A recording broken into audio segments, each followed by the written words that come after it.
Renewable energy is the hope of the future. But despite all the research and effort, solar and other renewable energies account for only a small part of global energy use today. It's growing, but much more is badly needed. Solar energy got off to a slow start in the 1950s. Practical applications started spreading only 25 years later. What is its potential today? Can it be widely and efficiently put to use now? Should people, businesses and governments go solar? What sort of housing, buildings and climates are most suitable for it? New Mexico in the southwestern United States enjoys 310 days of sunshine a year and has one of the best solar installations in North America. It is also one of the most rural states in the US. Some isolated areas are still not connected to the electrical power grid. One of these communities is in the Cerrillos Hills, southwest of Santa Fe. Dave Stevenson, a horticulturalist, and his girlfriend Tish Wilson, an educational consultant, settled here in the early 1980s. They are true pioneers of renewable energy and an ecological lifestyle. It wasn't really a choice when it came to living off the grid if you moved out here. This was called homestead. And if you bought and moved here, bought land here and moved here, it was understood that no electricity would be provided by the county, the state, or anybody like that. And since then, I was probably about the fourth or fifth person that moved out here. And now it's a community of probably 80 homes, all off-grid, providing their own power through solar or wind, or both. Hey, bud. So what do you want to talk about? The solar panels pretty much do it for everything we need. Politics, how about that? Okay, that's fine. Mutants for nuclear power, I love that. The oldest panels I have, which would be about 1982, and they're still functioning almost at full power. I think they've lost maybe 5 to 10% of their power. And we've added on as we went, a lot of it having to do with the kids growing up. They seem to consume more power. They were playing electric guitars, more lights on, TV, that sort of thing. So as we went along, we added more panel. Dave's experience proves that solar panels can continue to run productively for more than 30 years, a plus point for their carbon footprint balance sheet. This is a solar home, solar heated home, which is passive solar, which is even simpler yet, in that we have all of our glass on the south, most of our glass is on the south side. So in the wintertime, the angle of the sun is low enough that it shines into the house and it heats the house. We have window coverings which we can put down at night and it'll retain the heat. Brick floors which absorb the heat. The only heat that we have in the house is a small, relatively small wood-burning stove that we have in the living room. And that, it's probably a 2,500 to 2,800 square foot house.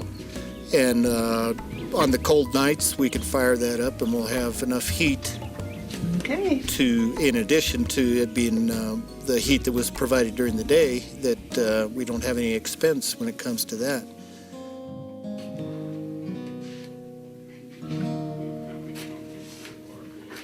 We have about 1,000 watts of solar panels.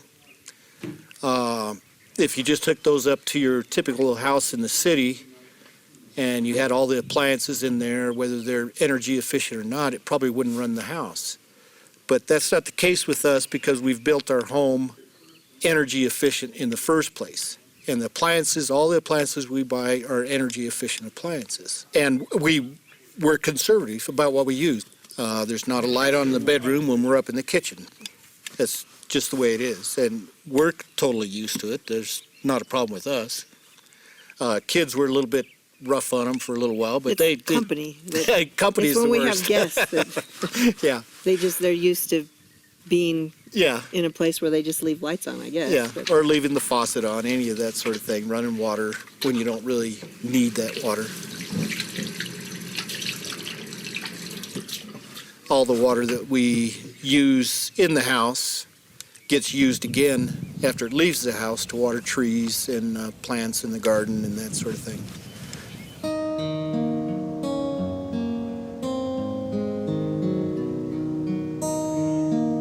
Water is a precious commodity in New Mexico. In addition to their personal needs, the Stevensons need water for their garden and their crops. Dave has installed a system for recycling rainwater and wastewater. He also pumps water up from the water table, with a solar pump, of course.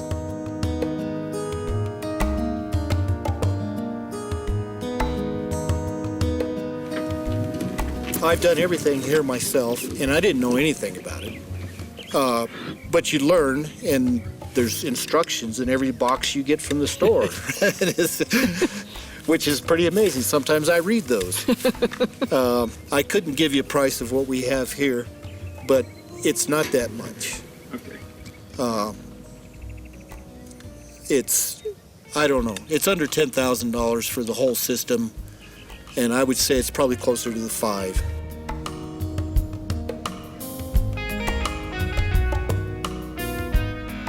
Probably the weakest link in the whole thing when you're powering a solar system off grid are your batteries.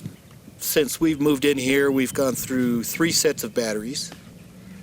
This set that we have now, it's a nice set of batteries, which we got from an outfit that was going out of business, and it was about 10 cents on the dollar to buy the batteries. But I expect them to live probably 20 years. And so by the time they're wore out, I'll be wore out too. So, Well, you have to understand, he's like the king of scavenging things. yeah, that's true. So, like the cabin across the way, not buying any wood, and like in this house, I mean, he made all the adobes himself, and he went to the forest and cut down all the vigas and the latias himself. And there's pieces of old, and whenever he'd need a piece of metal, he'd go out with his cutting torch into his junkyard back here on some old car that he had, and cut off a piece of metal and use that.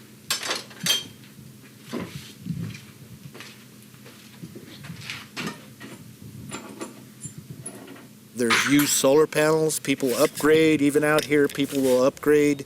Say, oh, look at these new panels, or I'm going to switch from one voltage to another, and things change hands. You can find used equipment out there that's still in good shape for a nominal price, and it doesn't have to be expensive. I think we determined that if we had completely cloudy days where no sun was coming through, that we could probably last for 3 days. Is that still right? Yeah, well, probably longer than that. You can damage your batteries if you run them too low. These batteries wouldn't damage very easy that we have, so I think we could probably go for a week. Yeah. Without firing up a generator or something of that sort. But we never go without that much sun here, so that... There's always a spot of sun up there, and if you have enough panels, that's... right now, we're finished charging by noon during the day. And so, obviously, if we had sun from 8 o'clock till noon, we'd be charged up, even if it gets cloudy like it did today in the afternoon. We're still fully charged.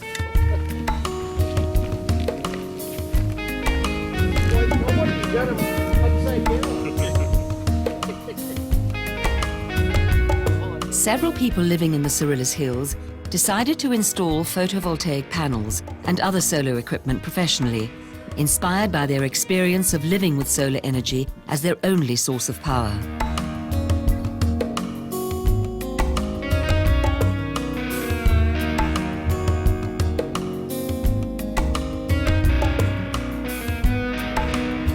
Not everyone is as resourceful as Dave Stevenson. For those who are connected to the electrical grid, solar energy is still more expensive than nuclear or fossil fuel energy, often 2 or 3 times more expensive.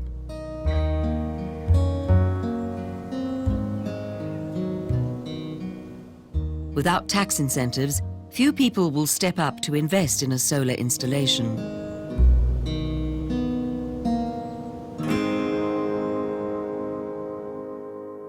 Actor Larry Hagman embraced solar power when he built his luxurious Mediterranean-style 17,000 square foot mansion on 40 acres in the highlands of Ojai, near Los Angeles.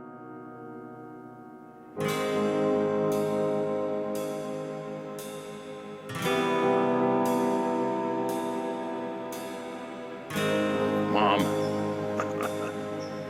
Larry played the headstrong oil tycoon J.R. Ewing in the famous long-running TV series Dallas.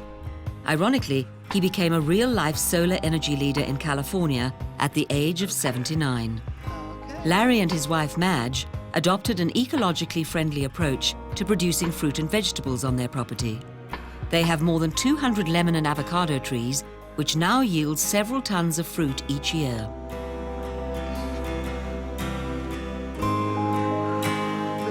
Wife Joyce is so excited. Yeah. Oh, here's a beauty. About 4 years ago, there was a blackout on the whole eastern seaboard. Millions and millions of people were without electricity, and it was a unique experience for them because none of those people had lived without electricity before. And so I thought, well, if our infrastructure was so delicate that a tree falling on a power line in Ohio would black out all of the eastern seaboard, including part of Canada, something's wrong. So I said, well, I have a little farm up in Ojai, California, and if the electricity goes out there, then I can't water my plants for my farm, and everything will die and wither. And so anyhow, I thought I'd put in solar, because it doesn't pollute, doesn't make a lot of noise, and it just makes electricity. Lemons here, look at that. Yeah, lemons. The feeling of making electricity and not using that much and giving the rest of it back, it's a good feeling.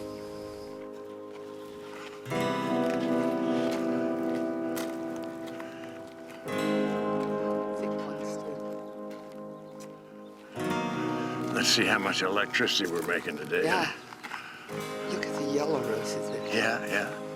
Two huge solar walls feed collectors that produce 50,000 kilowatts. The collectors send 2/3 of the electricity to an inverter for use on the Hagman property. The other third is sold to California Edison, the local electric utility. 3,791, 3,800, Yeah. 3,600, 3,706. 3,784. Yeah, good. Ah, it changes all the time. Yeah. Oh, there's my love. So the whole thing cost $750,000, and I have the largest solar electric manufacturing in America, I think, probably the world, for a residence. And the electric company gave me $310,000, so it dropped my initial investment down to $440,000, which I can pay off in another like 3 or 4 years. Another shitty day in paradise. Since he installed his solar plant, Larry's electricity bill has fallen from $37,000 to only $13. JR didn't care where money comes from. If he could make money in solar energy, he would be right on it. He probably would be now, if he was brought alive again.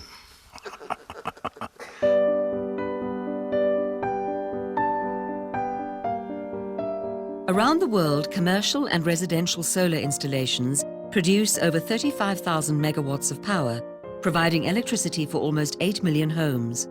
Solar energy has come a long way, considering its humble beginning.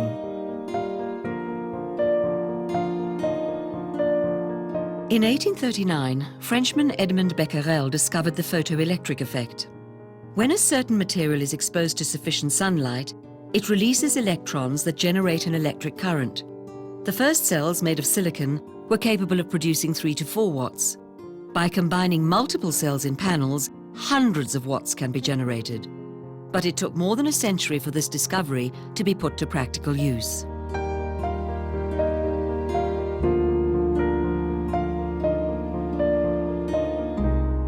In the 1950s, Bell Labs developed the first telephone relay stations powered by solar panels.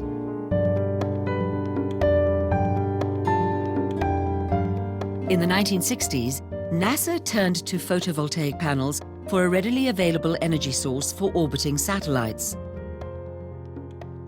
At the time, these panels were very expensive and only practical for very high-tech uses in space or telecommunications.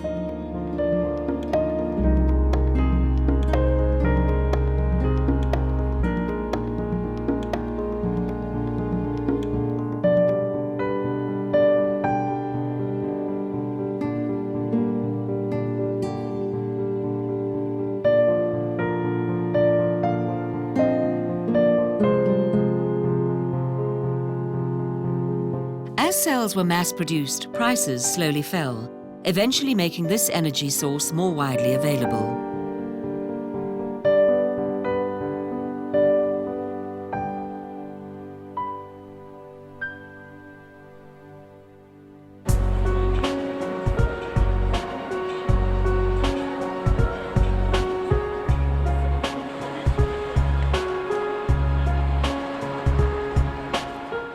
In Los Angeles, ultra-modern buildings coexist with residential buildings that are several decades old. How do we go about making such cities solar energy friendly?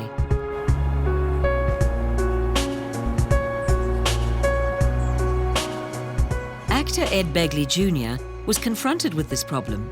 Unlike the Stevensons or Larry Hagman, he didn't build his own home.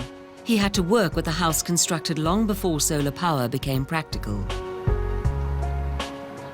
I've been involved with solar for many years. I've had a keen interest in it since I was a young man in the 60s. Of course, it was out of reach for any citizen at that point. It was the kind of stuff NASA had on satellites and what have you.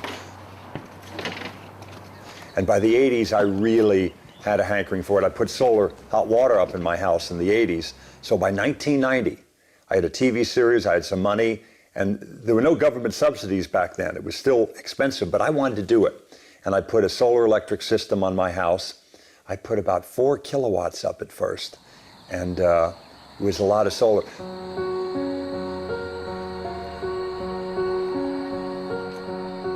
What I did in 1988 when I moved into this home was I set about making it as energy efficient as possible. Keep in mind, a 1936 home was very energy inefficient. There's no insulation in these walls, no insulation in the attic.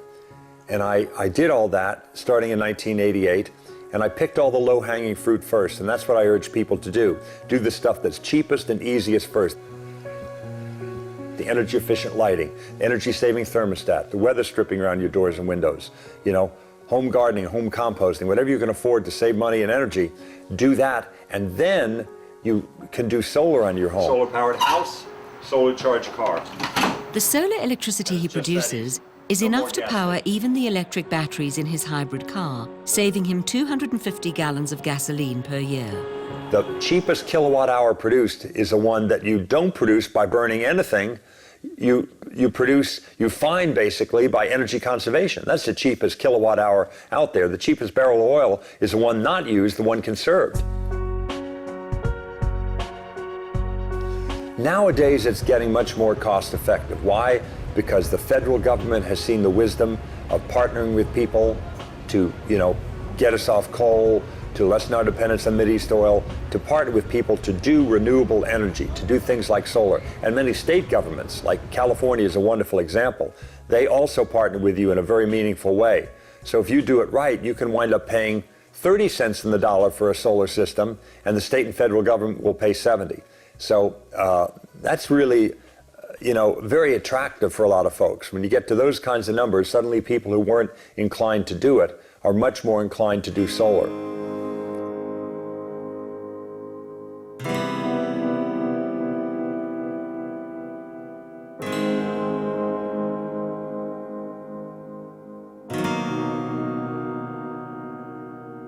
However, the potential of solar is not limited to the planet's warm and sunny climates only. There is real potential in the northern United States, Canada, and northern Europe.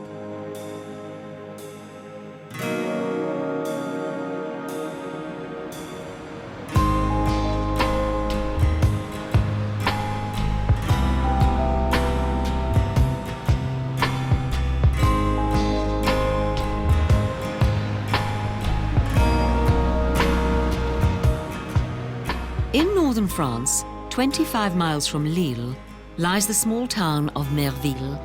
Despite the fact that it receives less sunshine than the rest of the country, the town decided to heavily invest in solar energy.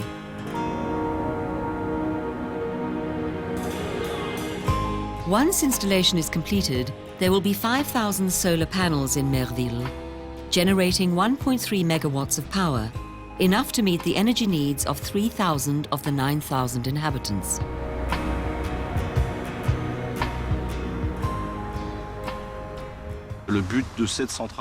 The purpose of this plant is to provide for the neighborhood's energy consumption, namely homes, the supermarket behind me, and eventually also the wastewater treatment plant. It's a system that's very effective because we're producing energy locally and not transporting it from afar. We in Marville in northern France, not sunny Marseille on the Mediterranean. We have to find some technical tricks to make the production more efficient and make this type of project economically viable. If on a particular day, Marseille heats up to 104 degrees Fahrenheit under a dazzling sun, it doesn't necessarily produce the best results, simply because heat is the enemy of solar. The hotter the panel gets, the less electricity it'll produce. So if Marseille is at 104, and on the same day Marville is only 68, Marville will produce more electricity than Marseille. When there's direct sunlight, it's great. On overcast days like this, the site will still produce, but it'll only produce a tenth of what it would produce on a clear day.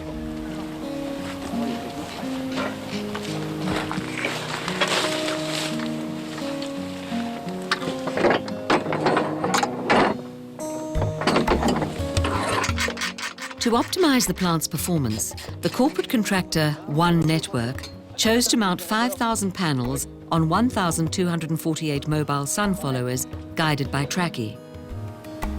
Tracky is a system that calculates the best position for panels to receive optimal sunshine, given their location on Earth and the sun's path in the sky.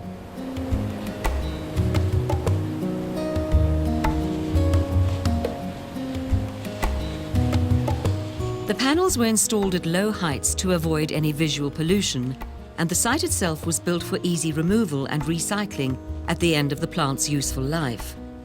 There is also a European recycling program for silicon panels, the PV Cycle Association.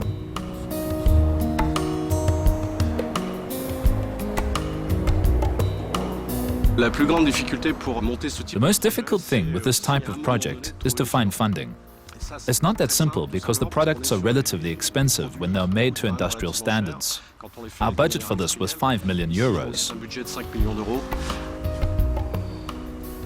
Of the 5 million, 1 million came from the project leader's own pockets. 2 million came from the Mutual Credit Bank of Brittany, and 2 million from the French government agency, or ZEO, who strive to support the project. We know that the profitability of solar energy in Marville is not the same as if we were in the south of France, that's obvious. But in Marville, we hope to break even on our investment in about 12 years, after which we should start to make a profit. Et avoir quelque chose qui se rentabilise. Voilà.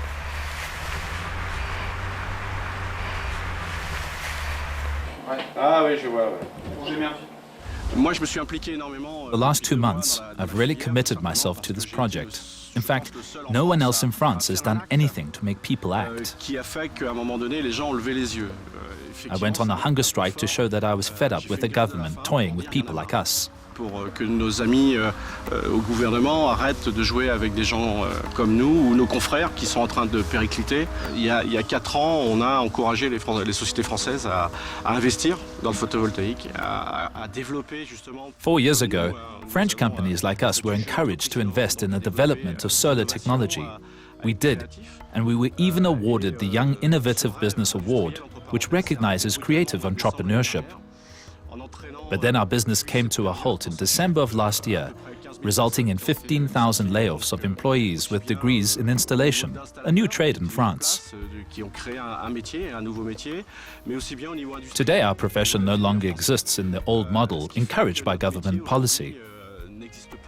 The old model was to go to Marville, for example, and say, I'm a corporation or I'm an individual and I will buy solar panels and produce energy and sell it all to the public utility on a 20-year contract. À EDF avec un contrat de rachat sur 20 ans. In 2010, the French government decided to halt the purchase of electric utility EDF solar electricity at a fixed price. An inflated buyback price provoked a speculative bubble by investors solely interested in fiscal benefit. Old contracts will be honoured, but there are to be no new purchase contracts. The freezing of the programme devastated the young French solar industry, which has been forced to lay off the thousands of workers and installers they had earlier been encouraged to hire. Pour un usage personnel, the future of solar power lies in local production, not conventional mass production. It'll be available for everyone, economically viable, and it will cut costs for people, businesses, and towns. I think this profitable system and this ethical way of working will allow us to progress. In addition, it's certainly the most economical for consumers and for French industries. Économiquement, en tout cas, la plus viable pour l'industrie française et pour le consommateur.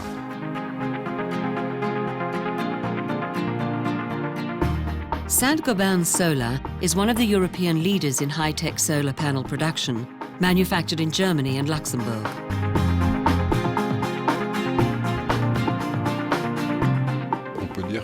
In 2011, the French market collapsed, there's no other way of putting it, for a number of reasons. One of the main reasons was that the selling price for solar power fell, but even worse was the uncertainty about how government policy might change every few months, and the complexity of selling electricity to the utilities. So for a number of reasons related to government policy, the French market collapsed. The European market is in a slight recession because of the decline of two major world markets, Italy and Germany. In these places, the price of solar power has also fallen, linked to a sort of market saturation. This is largely due to the difficulty of finding bank funding for solar construction, so it's explained by macroeconomic forces. If we look at the rest of the world, in particular the United States and Asia, there the solar market grew rapidly in 2011 and even more so in 2012. It is still increasing and growth will remain strong. I am completely convinced that solar energy faces a bright future, beyond the very short-term effects we notice, and, for example, the difficulties experienced by the French and European markets today. I am convinced that solar performance will continue to advance to the point of becoming fully competitive with so-called fossil energy. There are already regions in the world, like California, where photovoltaic technology is competitive. Solar is globally competitive, for example in Italy or in southern Spain, or will be in the coming months. Furthermore, the performance of solar modules will improve, but also their appearance, aesthetics, ease of implementation and speed of implementation. In any case, photovoltaic energy will continue to advance very quickly.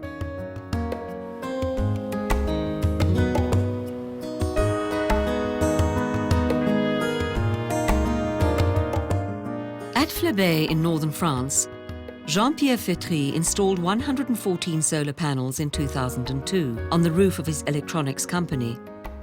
They produce nearly 10,000 kilowatt-hours per year for an investment of 90,000 euros, of which one-third was funded by Europe and ADEME, the Environment and Energy Control Agency. Fétry sells his kilowatts to EDF, the utility company. Personally, I find this very satisfying. I've always believed in photovoltaic technology. 15 years ago, I bought about 40 square feet of solar panels. I have an inverter, and I use the electricity myself. When I learned I could sell electricity to the public utility, I really expanded my installation. This was pretty simple. It was much harder to get connected to EDF. It took over 6 months because I was the very first private source to connect to the grid.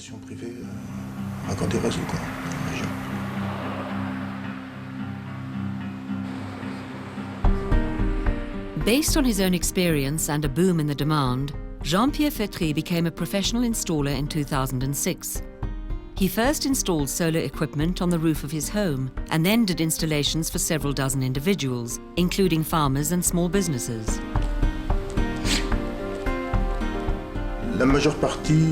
Half of the people, 50%, install solar for economic reasons, to save money each year. For others, it's more about the technology. They want to have a facility that produces electricity and maybe use that electricity themselves. After the solar tax credit fell from 50% to 25% and the selling price for electricity dropped, his work as an installer came to an abrupt end. The purchase price fell from 60 cents to 42 euro cents. Installation costs can be recovered in 10 to 12 years. But now it is far less interesting to private individuals.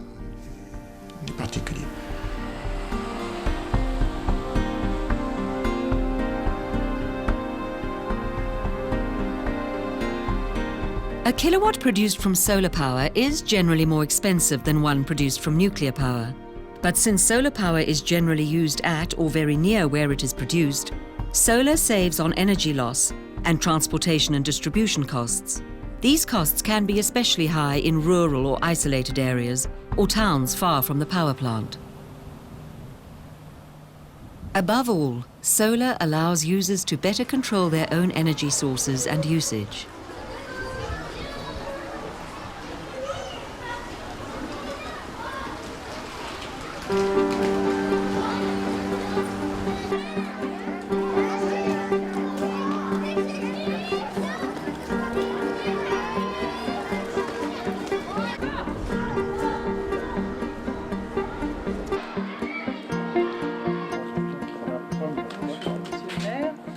Non, il ne faut surtout pas dire d'abord que dans le Nord, il n'y a pas de soleil. We must never say that in the north there is no sun. Sometimes the sun hides a bit, but we still have a lot of sunny days. Even when it's partly cloudy, there's enough sun to use solar installations that produce high quantities of electricity and hot water. I think even in the north, this mode of renewable energy production should be expanded. Même dans le Nord, ce mode de production d'énergie renouvelable.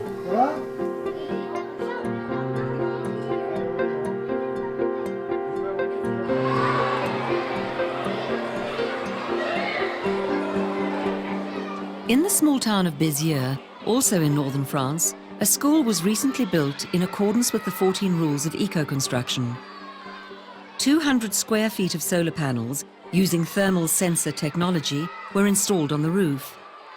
Energy from the sun is transmitted to a heat-conducting element, air or liquid, which preheats water for sanitation and kitchen use.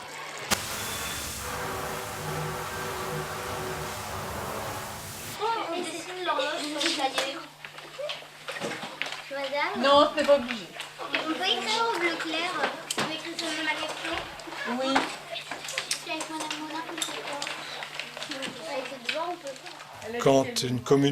A municipality has to launch an operation like this with conviction. The budget needs to be considered, but the main motivation has to be conviction. Don't wait for governments, regions, favorable policy or state or federal support to be able to start this procedure. There must be the will to dive in and say, we will finance this ourselves. I think we'll be forced to adopt this attitude on all projects from now on.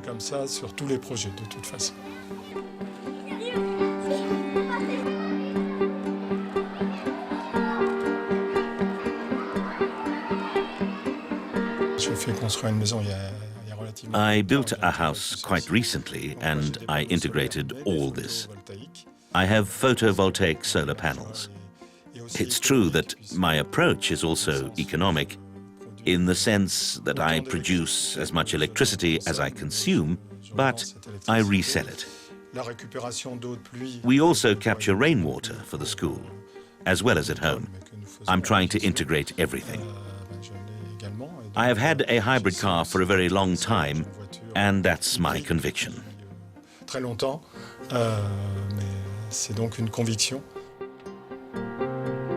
Béziers and its 4,500 inhabitants also planned to build a preschool with photovoltaic panels.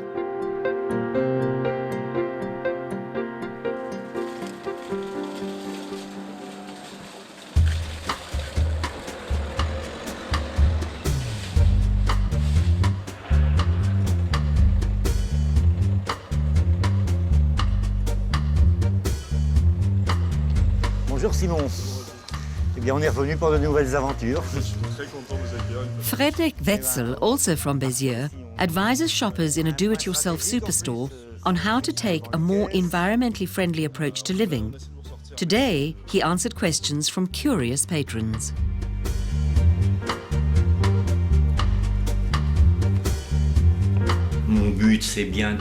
My goal is to let the most ordinary people know about renewable energy, to help them save energy for the good of the planet. I might discuss this with 500 people.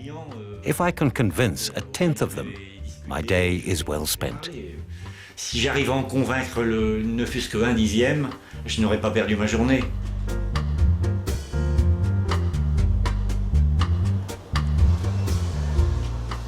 Bonjour monsieur. Hello, sir.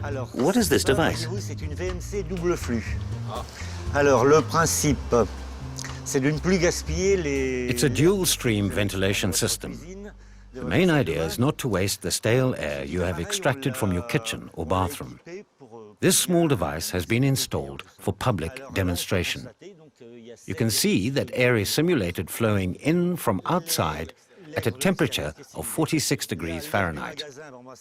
The air inside this store simulates air from the kitchen and the bathroom, averaging at 69 degrees Fahrenheit. The air streams mix and produce air at 56 degrees, gaining 10 degrees, to flow into living quarters and dining rooms, so that the heater isn't needed as much. Les salons salle à manger. Donc ça veut dire que la chaudière ne se mettra pas en route. I invite you to take a look at the system inside my house. So you installed it yourself. Can I come? I installed it 5 or 6 years ago. This is the 6th year, and it still works.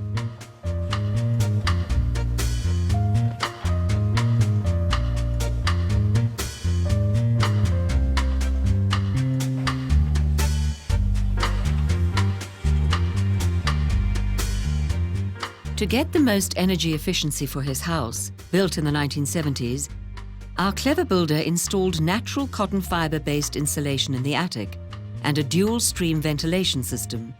He used argon gas in the double-glazed bay windows on his veranda and installed a heat-absorbing tile.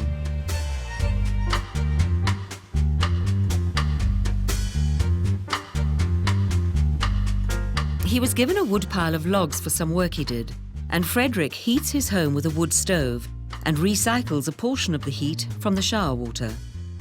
In addition, to be 100% self-sufficient, he installed a solar water heater connected to 2 sensors in his garage and 215 square feet of photovoltaic panels on the roof of his house.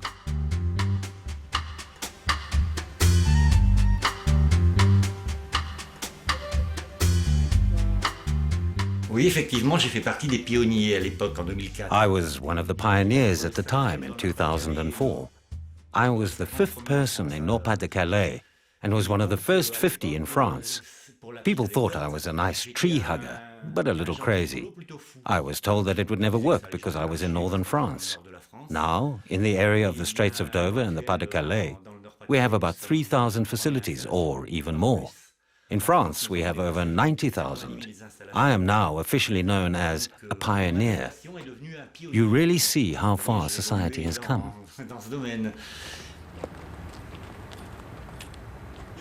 Since he began to reduce his home's carbon footprint, in 2004, this railroad company retiree has received more than 700 visits.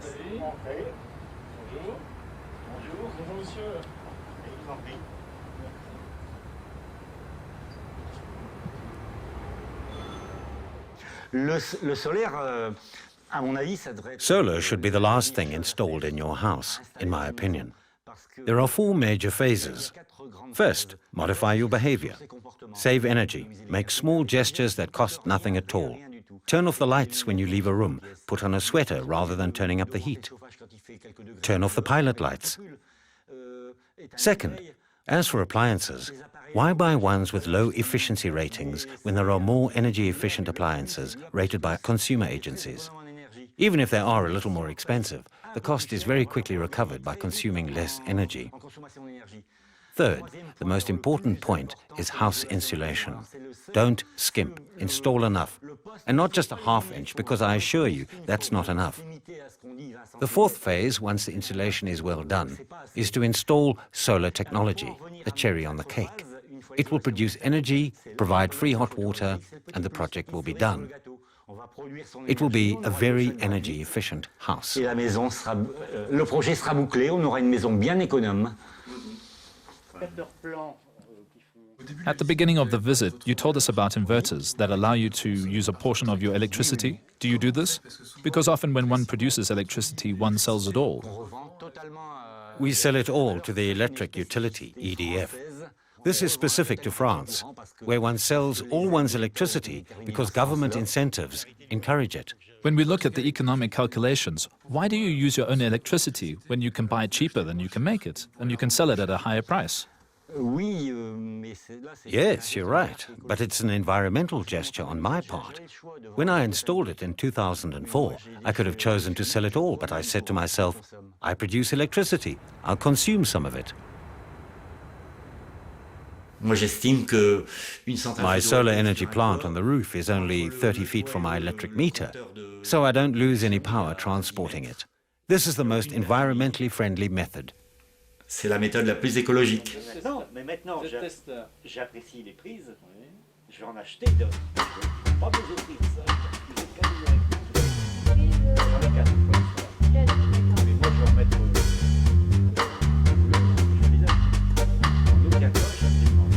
Frederick Wetzel writes a blog about the environment and tests technological innovations from around the world. As I do more and more, I describe my experiences on a website called I Want to Save the Planet. He created the blog to explain how, in 6 years, he reduced his energy consumption by a factor of 4, and how he aims to run a passive house. He didn't know how to send an email, but quickly took to the computer. In the first year, his blog had 91,000 visits. He's a green grandpa. He really has the right approach by saying, my children's children will inherit this planet. I want to leave it to them in the best possible shape. He's a green grandpa, but he knows that a lot of his website can provide as much useful information as the Federal Energy Information website. This is changing slowly, progressively. There are still people who, when we talk to them about heating or energy they can install at home, as soon as we talk about solar energy, Northerners are still reluctant. There is a certain reticence amongst people in the North who think that solar power doesn't work where they live. Our work at Info Energy in the Nord-Pas-de-Calais region is to tell people that even in the North, the sun still shines. We've lived with fossil fuels for too long at a ridiculous cost. It's time to speed up research in the field of renewable energy.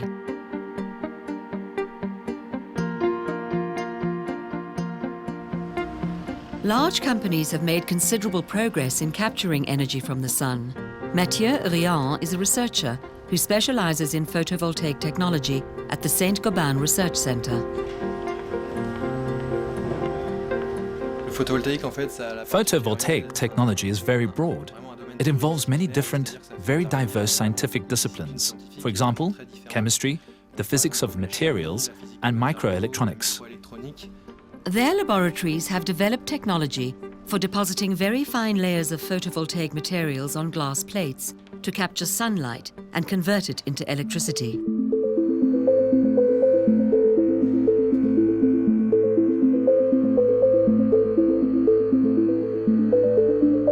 The following experiment illustrates the properties of a thin layer which conducts electricity sandwiched between two glass plates. Exposed to a light source, it produces enough energy to run a small fan.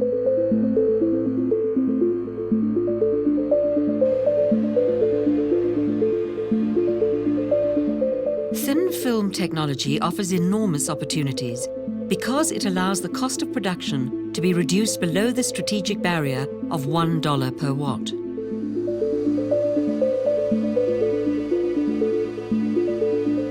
However, it isn't easy. To deposit a layer of alloys of between 1 and 4 microns in size with a plasma projector, the glass must be perfectly clean and a vacuum must be created under controlled atmospheric conditions on machines that are hundreds of feet long.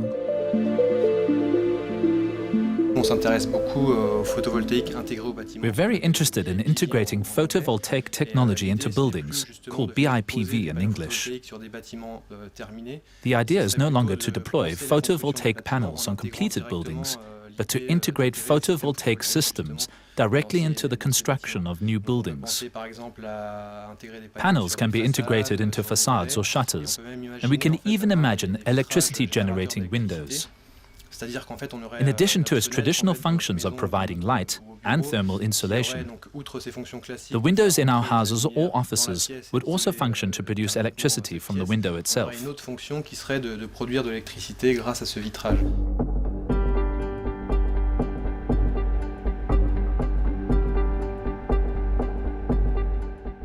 This is still a bit of a dream, because there are a lot of technological barriers that must be overcome in order to produce a finished industrial product. Research in this field is very active and progresses very quickly. We can be quite confident about this type of product for the future. There are many, many applications for thin film technology in the building industry.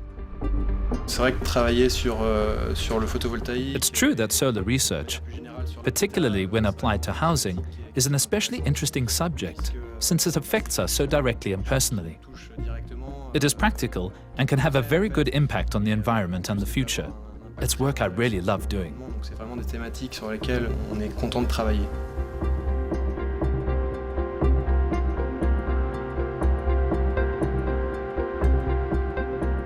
In 10 years, global solar energy production increased from 1 to 40 gigawatts. These 40 gigawatts are the equivalent of 36 nuclear power plants. In the housing sector, as well as commercially, solar power is no longer just a gimmick. A fully fledged energy industry has emerged, an industry with enormous potential for development. That is, if the political will is there.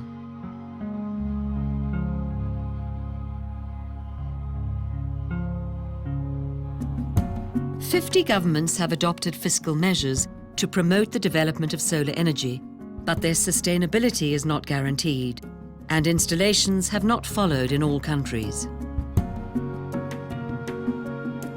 With the arrival of new thin-coat technologies, the price of solar power will become more competitive, and installations will be integrated into buildings, giving them longer and longer lifespans. In some regions, solar already competes with fossil energy prices, which are on the rise. More than ever, solar power is a good investment for the future of the planet and our wallets.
When the sun sets on many villages in Asia, Latin America, and Africa, life mostly comes to a halt.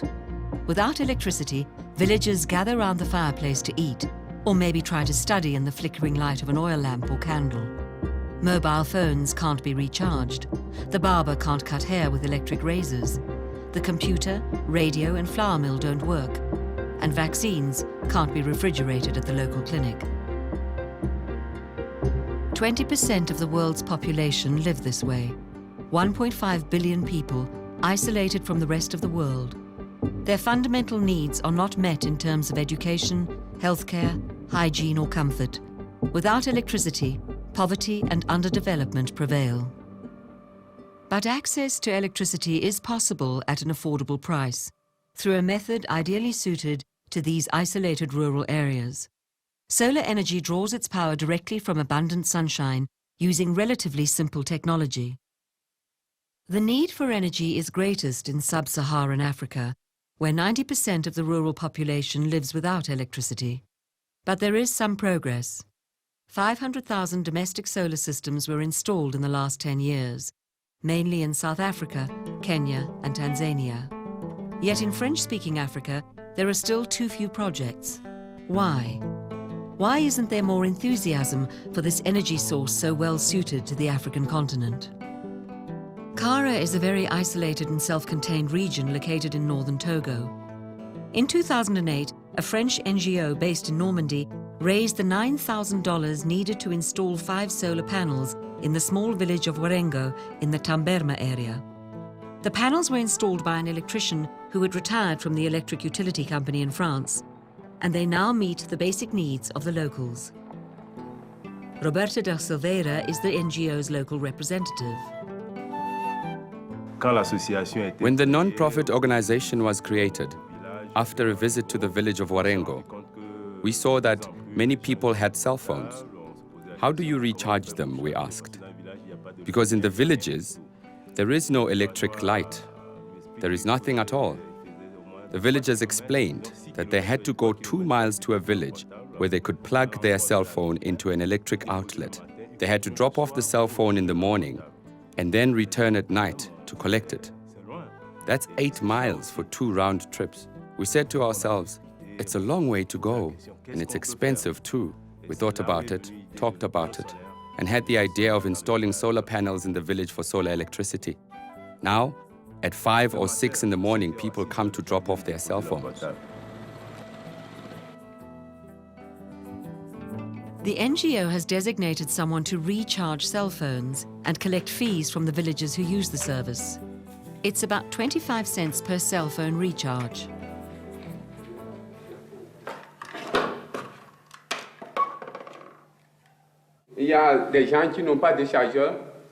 There are people who don't have a charger themselves. They take out the batteries and give them to me to recharge with the universal charger. For example, I can mix it with the batteries. The person writes down his name, the date, then he signs and fills in the total. A meeting was held to decide who would take care of the solar panels and their maintenance. They appointed a villager named Daniel to do this. And this shows that despite everything, no decisions are made without involving the villagers. We think it's normal that he should be paid something, even if it's not a lot. We decided to pay Daniel a small symbolic sum for his efforts. 1,000 francs per month. Not much, but when he heard about it, he jumped with joy. It was as though he had been offered millions per month. Since then, everything has been going well. He's in charge. He collects the money, and then he hands it over to the managers who deposit it into the bank. In 2 years, they made almost 300,000 francs on the cell phone charger. From this, a reserve of $600 was set up to provide for essential maintenance of the system. If you want this to last, you have to maintain it properly. As for the money they were collecting, we told them, you'd better save it and put it aside in case you need it for the clinic or the school. Tomorrow, if you need this or that, you might apply for a grant or a subsidy, but you could be turned down. A subsidy isn't automatically given.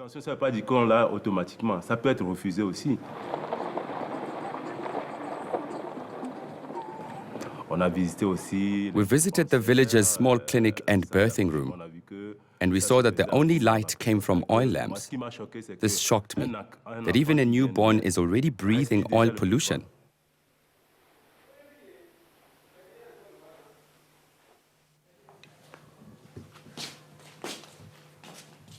Carbon dioxide fumes from oil and kerosene lamps kill 1.5 million people per year due to respiratory complications.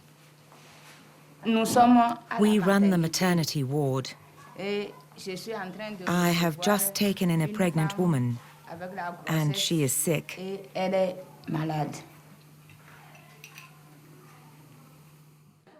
When it is dark, I turn on the light.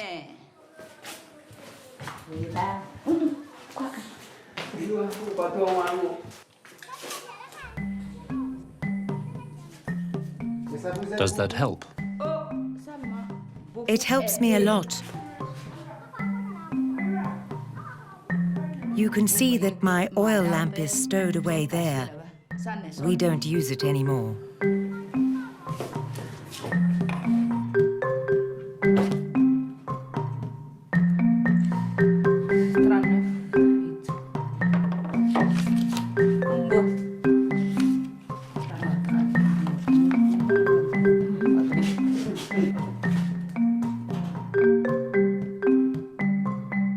Some of these solar projects have failed or become mired in frustration and rejection. Each project must be explained, and it's particularly important that the users of the project take care of it. It's essential that they maintain the systems and replace the equipment, panels or batteries when they break down or wear out. 10 years ago, some other non-profits came through here, installed solar panels, and then left again. They said, "We've given you a wonderful gift," which is great, but we realized that their solar panels were working on a car battery. That is doable, but it is not permitted. So what happened? We were told the solar panels aren't working. The clinic has no electricity. We decided to test the solar panels anyway and found out that the problem wasn't with the solar panels, it was with the car battery. We had to deal with the battery issue so the solar panels could work and get electric power to the clinic.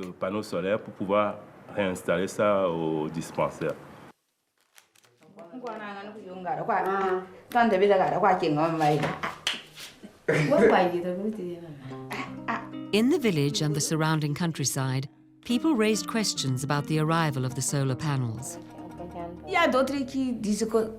Some said the panels were installed to prevent the wind from tearing off the roof. I said, no, it is to power the hospital, to keep it illuminated. This helps me to save women, lives, and all the ill people. Without it, I couldn't use IVs at night.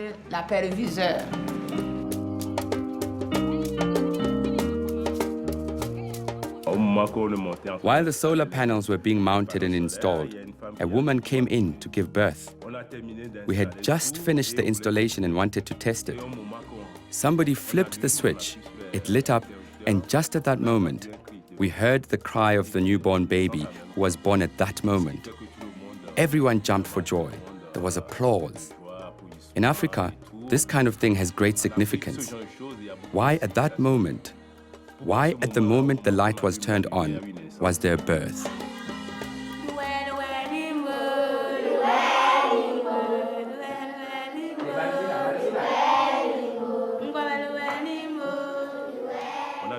We visited the school and saw the problems there. When the children came home from school, there is only one oil lamp shared by the whole family.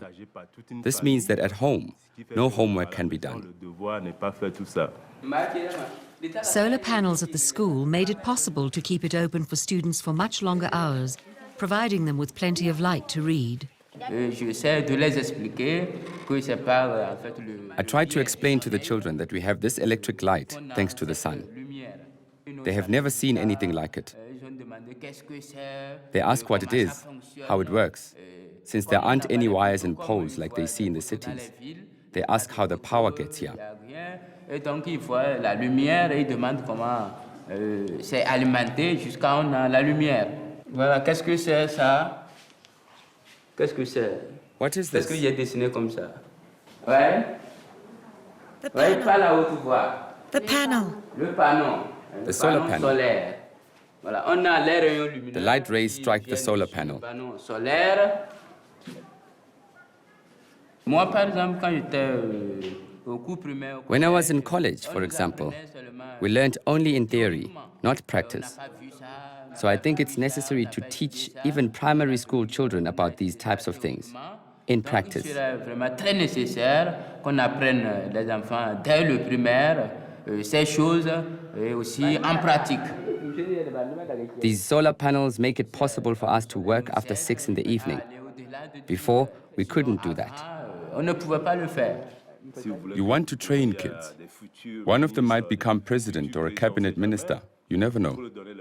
You need to give them the ways and means. Not only notebooks and pencils to take to school. There has to be light because you can't learn in the dark.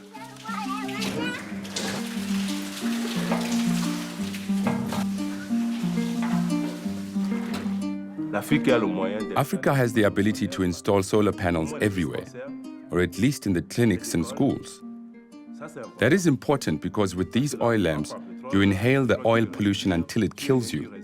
I personally believe the government has the means to help at least the villagers. These people, from birth, have never seen electric light. Unless they leave, they will die without ever having seen electric light. That would be a pity.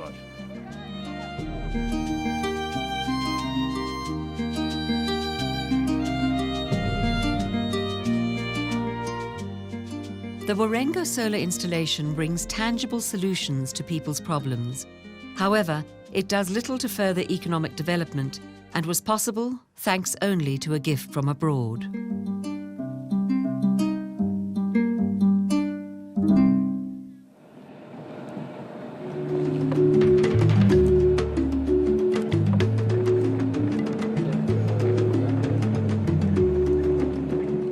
Can solar energy lead to economic progress? In the north of Benin, in the Kalale region, an innovative project shows that this is possible. Bordering the Sahara Desert, this poor region has an annual drought from November to April. No village or town has electric power. 100,000 people depend almost entirely on agriculture and suffer from the drought every year.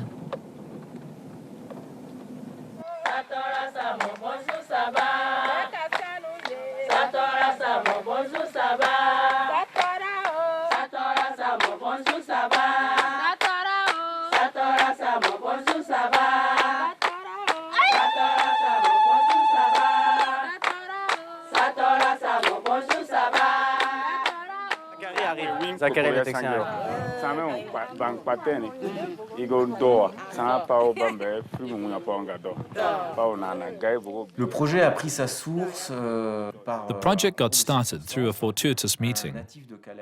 A native of Kalale, who's a research professor in Texas, met with the executive director of SELF, Robert Fralin. Together, they thought up a new way to lead this rural population out of poverty. Comment sortir ces populations rurales de la pauvreté?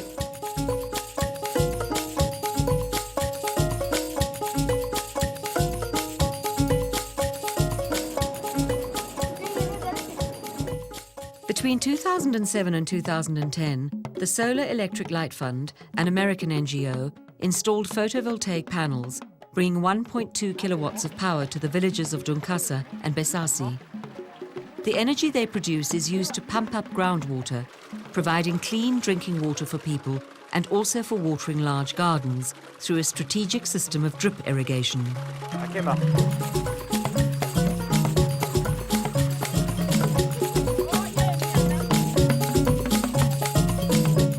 Highest priority was given to public health and to empowering people to earn money. How can you hope to bring economic development to people who don't have enough to eat and get sick from contaminated drinking water You need projects that are self-financing and which make it possible for people to earn the money to pay for their own development. According to the creator of Self, Robert Freiling, if you don't create wealth, you're missing a step in economic development. Women are growing all kinds of fruits and vegetables now.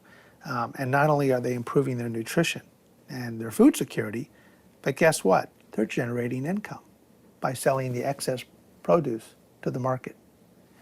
And we're very excited because we believe that this could become a new business model whereby the women are able to generate enough income from the sale of produce to actually pay for the water pumping and the drip irrigation. So instead of relying upon grants indefinitely, we can go to the private sector, to microfinance institutions, and scale this up through the private sector or through public-private partnerships. And that to me is very, very exciting because you're addressing a very basic need, food, and improving the food security in a sustainable way, and generating income at the same time. So it's a business model that has great potential in many parts of Africa.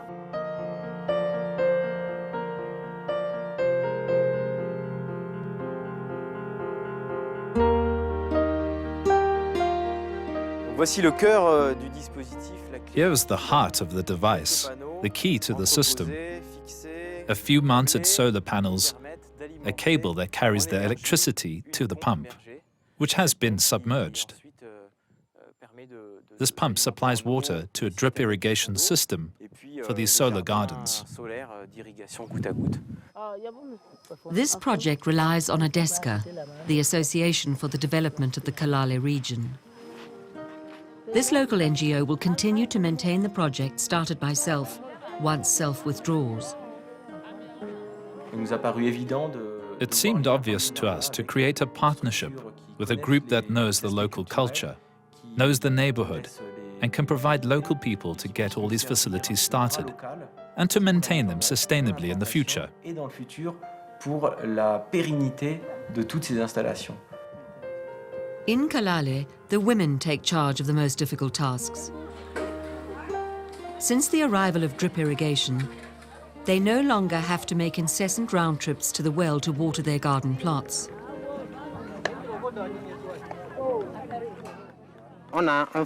We drill holes so we can pump water powered by a solar energy system. Because we have to limit the distance as much as we can, the holes are drilled right next to the solar energy source. That means less power loss between the panels and the pump. So when the sun shines, the pump works. There's no storage of energy, so no need for a battery. When the sun comes out, the panels supply electricity to the pump, which then starts working.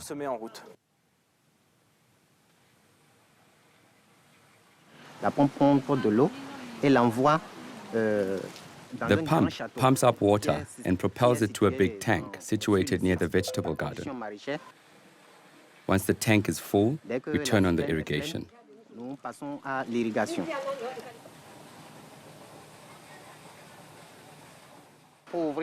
It opens like that. You can feel the water running through the pipe.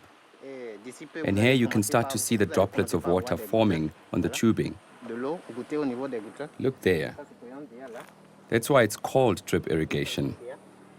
We can send the water right to the base of the plant, as opposed to the old system, where the water is poured all over the ground in the garden, even though not all the ground needs watering.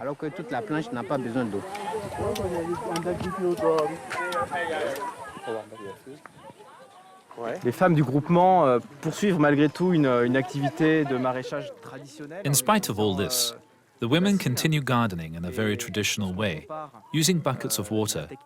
But compared to traditional watering by buckets or watering cans, drip irrigation saves 70% of the amount of water needed for the same production from the same garden, simply because traditional methods water the surrounding soil, including areas in which the plant does not develop roots. De la terre, également aux endroits où la plante ne développe pas de racines. There, Just now, we saw 10 women with watering cans and buckets, watering a garden measuring around 640 square feet. They thought they did a good job, but when we dig only a few inches deep, at a depth of 2 inches, you see that what they thought they watered well was only watered superficially. And with the sun, the wet soil will dry out due to evaporation.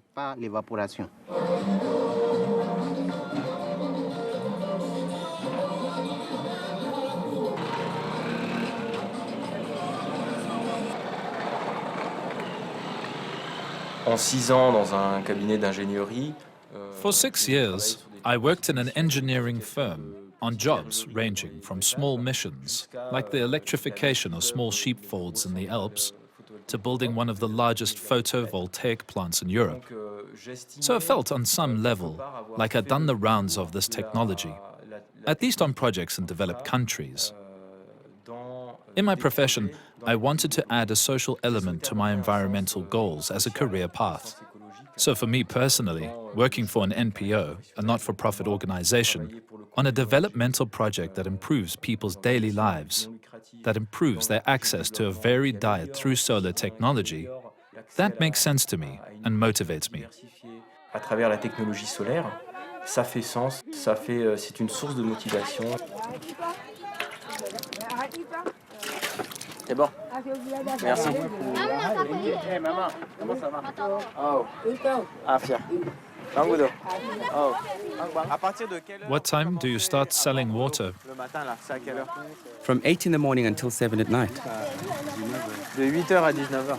D'accord. C'est bon. So each woman comes to fill up her bucket? Yes. And for a bucket like this, for example, how much is it? 10 francs. And the small pans like that? It is also 10 francs.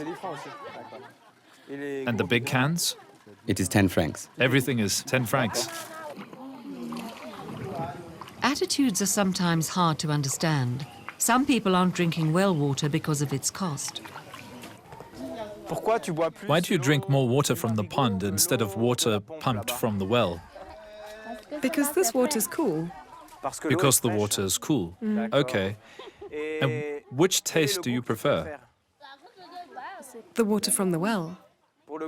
For the taste, water from the well. Okay. And for your health, do you know which is the best water? The water from the pump. The water from the pump. Yeah. Before Self helped with this project, this water was what people used. It was our facility that changed attitudes. Many people now understand that this water is not good to drink. It is better to use for showering.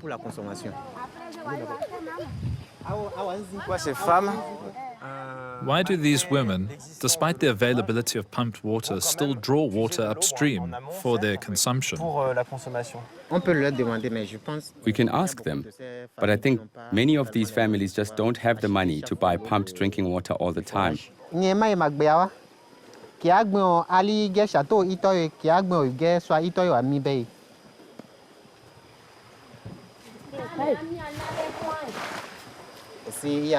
It's tradition. People say that it is good quality water, that the taste isn't like other water, that this water brings happiness. There are still traditions around that, but for those who have been to school, those who have a little education, well, they don't have the same mentality. Attitudes take more time to change than technology, so more understanding and further explanations are required. Despite all that, the majority of families have already modified the way they source their water.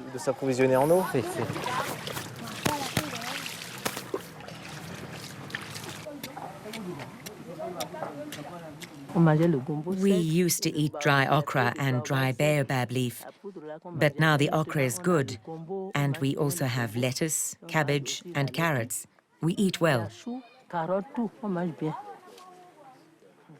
So your husbands at home, are they happy with these changes? They're very happy because they eat well too, and it's good for them.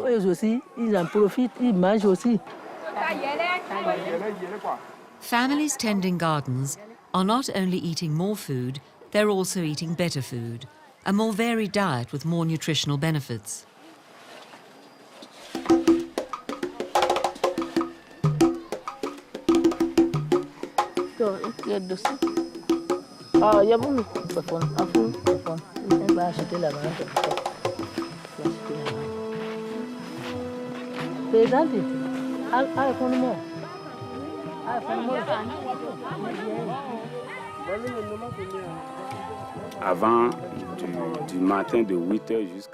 Before, from 8 a.m. in the morning until nightfall, women worked in the garden.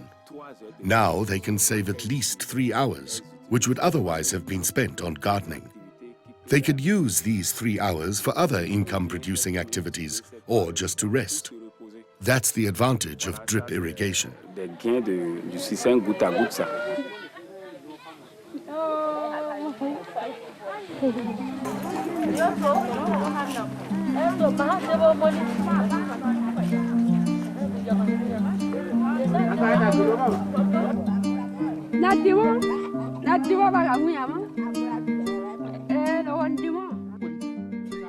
The system was originally designed for diesel pumps.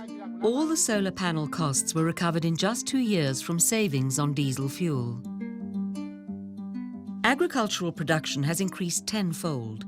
Not only can the families use this extra production to eat better, they can also go to the Kalali market to sell their surplus. They earn $10 to $15 a week, so they can afford to send their children to school. Now we're getting along better with our husbands. Solar has brought peace to your homes? Now we have enough pocket money for the kids. There are no more problems at home.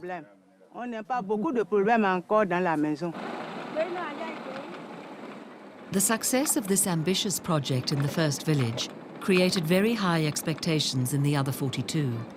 Wells have been drilled in 8 villages already, and they are eagerly awaiting their solar pumps and drip irrigation systems.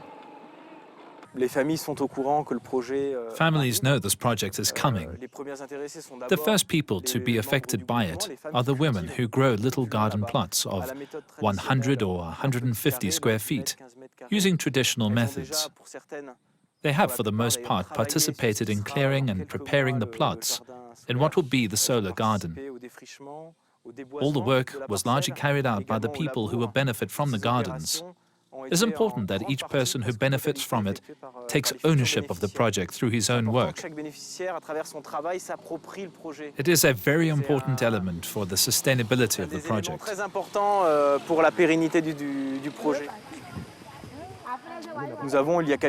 A few months ago, we did the drilling.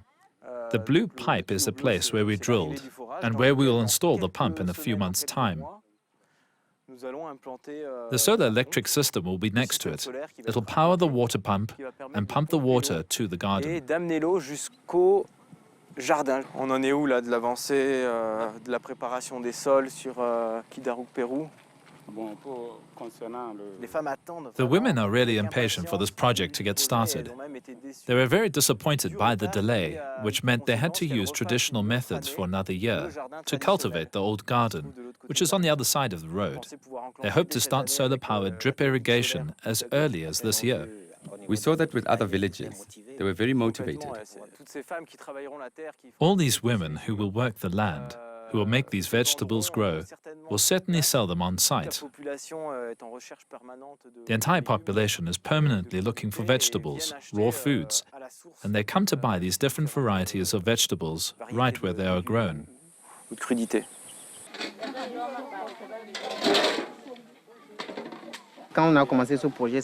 When we started this project, our greatest concern was how the women would keep this activity going once the organizing institutions, SELF and ADESCA, were gone. For that reason, each group implemented user fees that allow them to save 100 francs per week. And they work in collective gardens to generate collective revenues for the group. The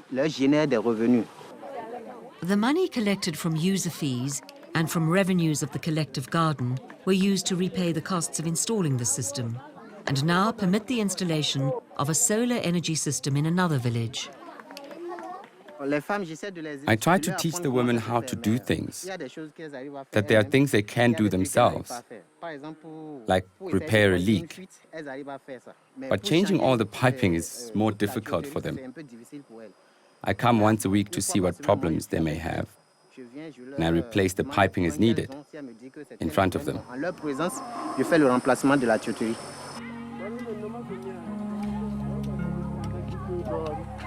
La DESCA, en tant que l'ONG locale qui est en train de gérer, de piloter ce projet. ADESCA, the local NGO that manages this project, is preparing it to be self-sufficient.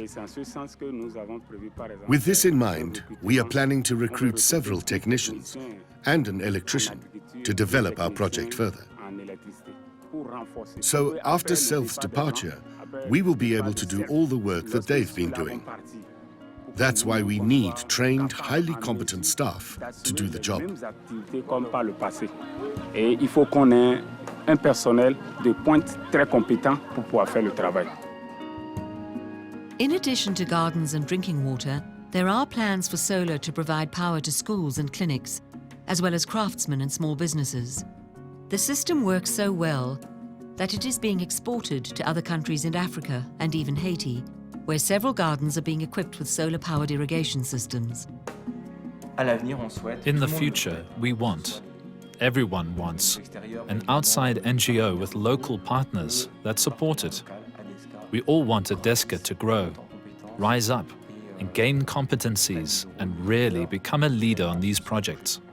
Personally, I think that if Self leaves one day, I will be able to set up a solar installation of this type. In 5 years, I think we may be able to do this ourselves, that we will be autonomous. What we've been lacking is staff. Before Self, we had to get expatriates from the United States, and that was expensive. We have to develop this competence here and do this ourselves. We aim to cover the 44 villages around Kalale.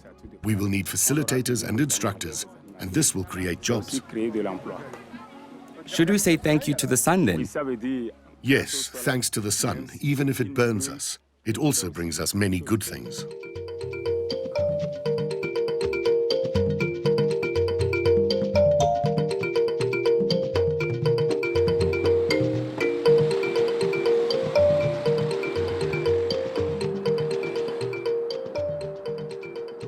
Universities, hospitals, big corporations and rich families often have the money to buy generators. So what's the problem? Can't Africa develop enough solar energy specialists?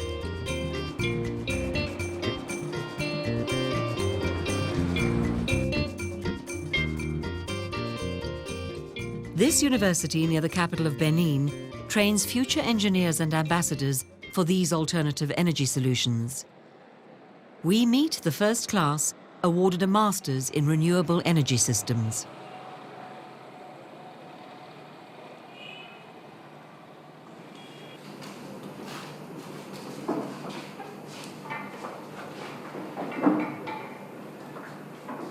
L'objectif de ce TP, c'est de faire de l'accumulation. The aim of this exercise is to store solar energy on the principle of a fuel cell.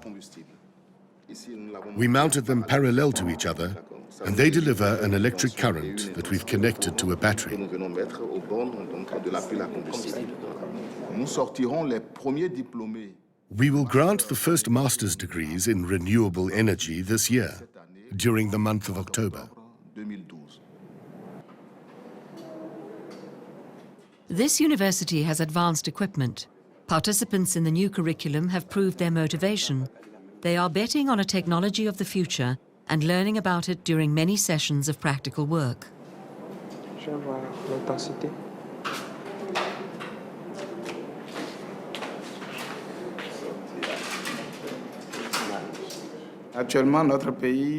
Currently, our country has an energy shortage, a problem that leads to intermittent power outages. So part of the population remains in the dark, even in urban and suburban areas. Dans les zones urbaines, même et périurbaines. On s'est dit, demain, le mix énergétique devient un facteur très important. Tomorrow, energy will become a very important factor, and we have to add renewable energy sources to the energy we are already using today. Tomorrow, people will need managers trained in this field, managers who have expertise.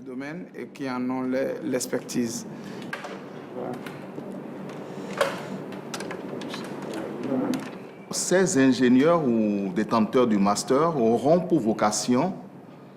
These engineers, or master's degree holders, have the task of boosting consulting in terms of the design of the facilities, and to become expert advisors to government ministers and locally elected representatives to guide them in their choices regarding renewable energy installations. Orientés dans les choix au vu donc des installations.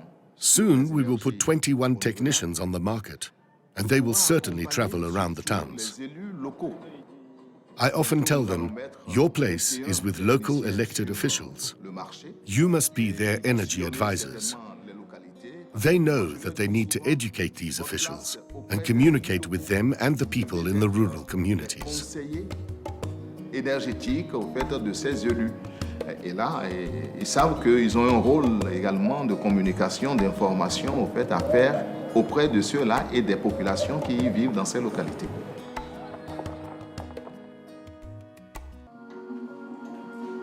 In April 2012, the first Development and Sustainable Energy Festival was organized in Lomé, the capital of Togo. This was an opportunity to bring together all the players in the sector and draw up a status report on available technologies. Professionals, activists and researchers presented their points of view and debated on the energy choices Africa faces today.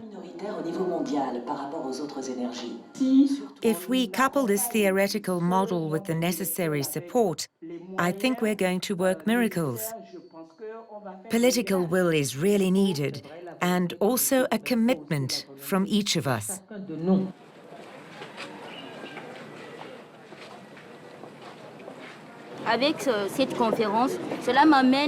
This conference has made me change my mind. For a long time, we didn't know that we could use the sun to help us. Now's the time to maximize this and take advantage of the sun.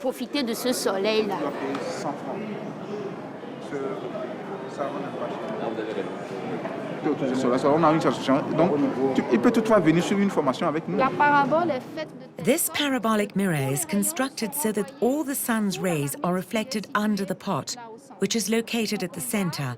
Users can adjust the parabolic mirror so that the rays remain concentrated under the pot and can fry food, raising it to a temperature of 400 degrees Fahrenheit or more.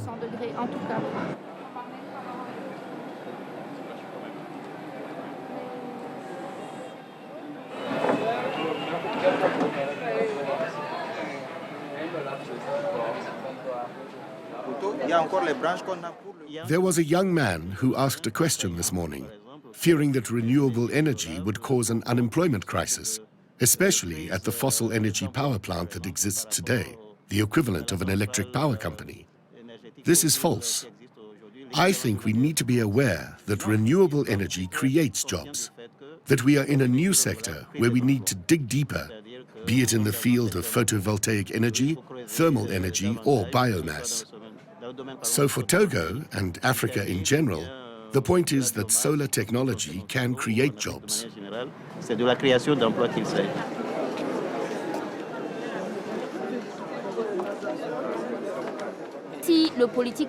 If the politicians aren't with us, it will be difficult.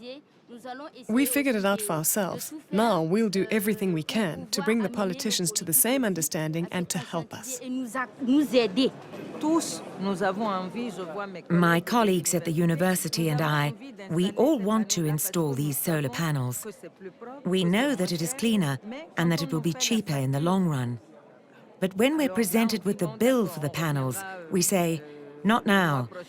So if the state decides to lower prices and to lower taxes, I'm not saying eliminate taxes, since the state lives on these taxes, but lower them broadly and for a specified time.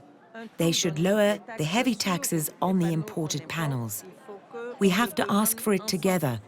We have to insist that the state does it, that it agrees to lose a little money for the common good. Civil society shouldn't expect everything to come from policy. We should take the initiative, innovate, and find out what we can do to change things. That's the role of civil society. Afterwards, we should seek support from the politicians. We can't expect everything to come from government.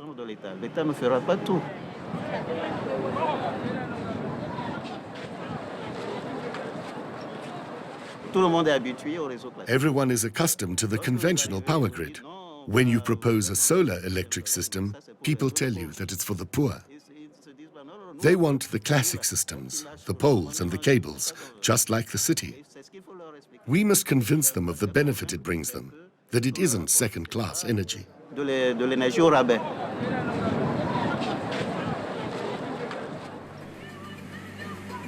The Electric Energy Company of Benin and the French Agency for Development are studying the technical and financial feasibility of installing a 6-megawatt solar electric plant in Kandi, a town of 120,000 inhabitants in the north of Benin, an isolated and inaccessible area.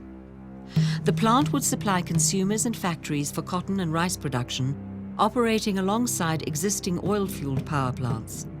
It would limit vulnerability to oil prices and currency fluctuations, which are particularly high because of transportation costs to this remote region. In Africa, the electric companies only use fossil fuels to produce electric current. Is this due to the oil lobby or to a lack of knowledge of alternatives? I think the press itself is not interested in renewable energy. Isn't it their job to ask these kinds of questions? Absolutely, the press should be asking these questions. But it is partly a matter of organizational structure.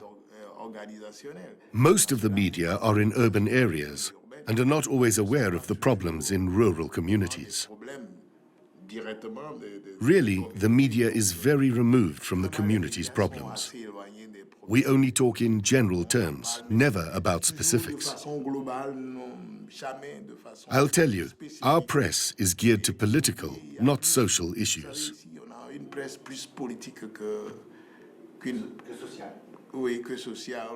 Of course, for people in the villages, bringing the power grid to them is also political. It is seen as a clear sign of development. It is a sign of being linked to the urban area and to the center of power.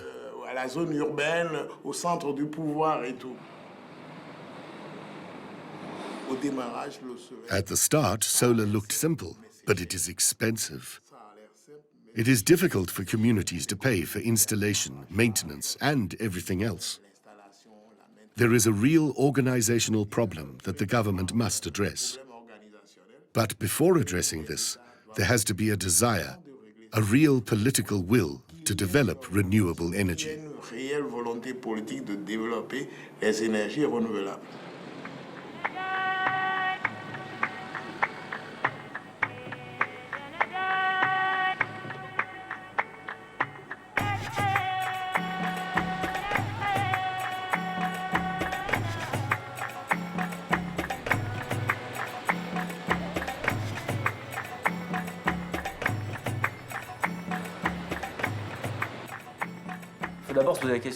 We must first ask the question, we want energy, but why? For what use? Can't we do anything about the manner in which we already use energy, the manner in which we waste that energy? As a second step, how should we produce energy that's really essential to a good quality of life? How should we produce it? How should we manage it? Store it? Distribute it? Let's not get it backwards. We must first ask how we use energy before getting to the means of electricity production.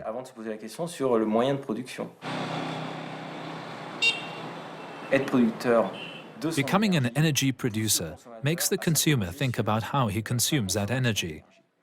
And it'll push the consumer to try reduce consumption, eliminate waste, and use it rationally.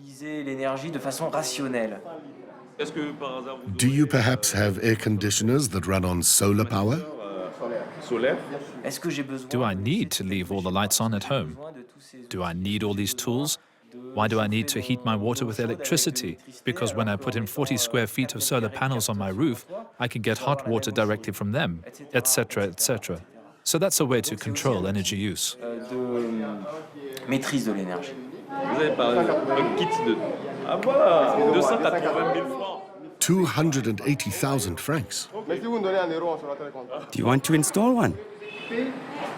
Ouais, plus ou moins. Hein. Vous savez, il fait extrêmement chaud en Afrique. Yes, you know, it's extremely hot in Africa. and electricity is very expensive these days. So we have to find alternative solutions. We have more than 1.5 billion people who lack electricity.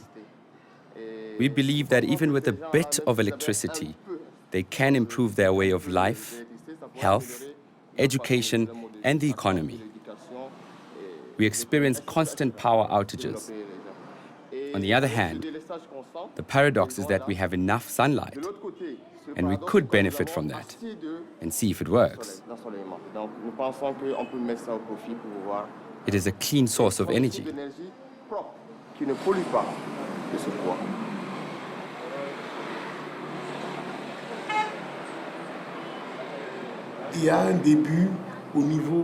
They've made a start at the political and governmental level to develop a domestic solar energy policy. But here, you won't see it.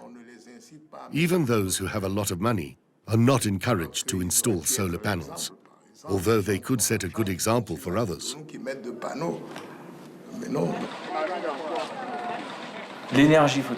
Solar energy, without subsidies and without taking into account the overall costs of fossil energy, solar energy is more expensive.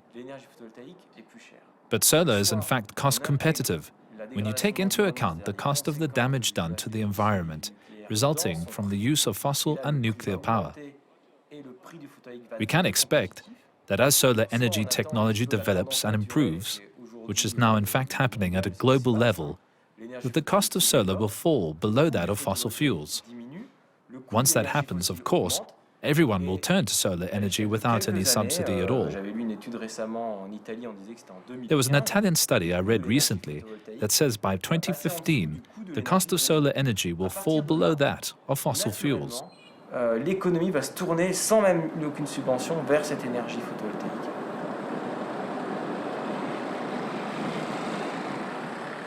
Il y a une réalité qui va s'imposer à nous.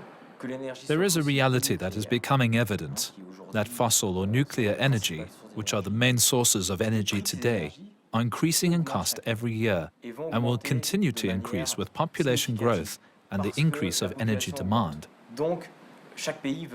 Therefore, cost will drive the question of our energy needs and our modes of production. Solar is a response, among others, to this great issue of the 21st century. Pour répondre à cette grande problématique du XXIe siècle. We are trying to cultivate the next generation of solar entrepreneurs in these villages that can carry on their own and really sort of take the bull by the horns and become entrepreneurs so that they don't need to rely on us. They have the knowledge and they have the drive to continue. And this could be an ongoing business and has become a business for many of the technicians that we've trained. Governments of the developing world must take action, adopting proactive policies for solar energy and investing in photovoltaic or thermodynamic facilities. People need to understand that solar energy is not second-class energy for the poor. It is a good and practical way to bring light and power to rural populations, to mitigate urban power blackouts, and as solar costs fall, to replace increasingly expensive fossil fuels.